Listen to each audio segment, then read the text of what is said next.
It's that special time of year again, when sugar houses around Vermont get busy and sap gets boiled down to the sweet maple syrup that transforms pancakes and lots of other food items from the ordinary to the magical. Getting to the sweet stuff starts, of course, with a sap bucket tapped into a tree, and from there it's off to the evaporator, where it takes about 40 gallons of sap, which is mostly water with a 2% sugar content, to make 1 gallon of maple syrup. This year, the sap started running a little later than has been normal over the past couple of years, with the outdoor temperatures lower than has been the case recently. But after town meeting, traditionally the unofficial start of sugar making, the temperatures warmed up enough to get the sap running, and area sugar makers are making the steam flow out of their sugar house chimneys, a comforting sign of normality after a year that has been anything but that. We're old school. So we stopped by at a few local sugar makers to find out how everything's been going so far. Our first stop was at the Skinner Hollow Farm on Ormsby Hill, just south of Manchester, where Eric Severance gave us the update. It's hard to predict the outlook for the maple sugaring season. It's weather-based, sugar content based. As the old saying goes, I'll tell you in May. We are just getting started. Today's our first boil. The bigger guys have been tapped probably since January, and if they had any sap, probably have boiled prior to this. I think there was at least one a week or so ago, and maybe some of the bigger ones earlier than that, but it's starting now. And is there any way of knowing whether or not this year the sap's going to be sweeter or more amber or anything like that? There may be ways, but I'm not aware of them. Some guys can have a better idea based on the weather, the summer prior, drought, wet summers prior, the foliage health, and then the type of winter we had. But I'm not an expert on that.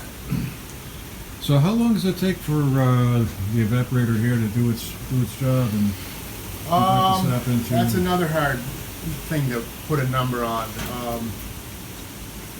If you put a drop of sap in one end, it probably, it might take 30 minutes to come around or an hour to come to the other end and be syrup. Basically, you're putting in that 40 gallons of sap, and then you get the gallon of syrup at the end of the train. And it's based on sugar content, and it's based on the efficiency of your evaporator. This is an old style evaporator, not the most efficient. Then we headed south on 7A to Arlington, where we met up with Rick Hawley of the Sugar Shack. He described how his evaporator turned the sap into the sweet stuff. Well, this evaporator is actually 8 years old now. Basically, all we're doing is boiling the water out of the sap and getting to make the syrup. I just barely started it up probably about 15 minutes ago, and we've already got quite a bit of syrup. Right now I got syrup at 218.9, so when it hits 218.9, this valve's going to open automatically, and it modulates depending on the temperature. It'll open up a tenth or close a tenth so that I get perfect syrup. In this evaporator, we start it comes into the evaporator at 20%.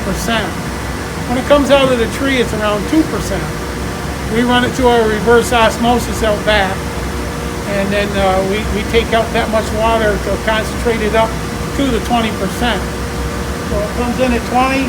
When you see it come out here in a few minutes, it'll be at 66.9%. But is that like sweet or grade A or amber? When I usually first start up, the color is going to be a little darker because it is sat for a day or two, and when I shut down and restart up.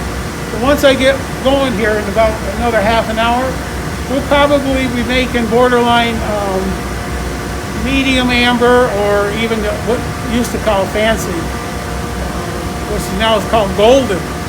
But we hope to make a lot of medium. That's what the store sells the most of, medium in the dark. So this first batch we'll put into its own drum, and it'll be a little darker, and we'll label that on the dark side. Once it lightens up, we'll go to a lighter drum and store it that way. So it's all the same sweetness.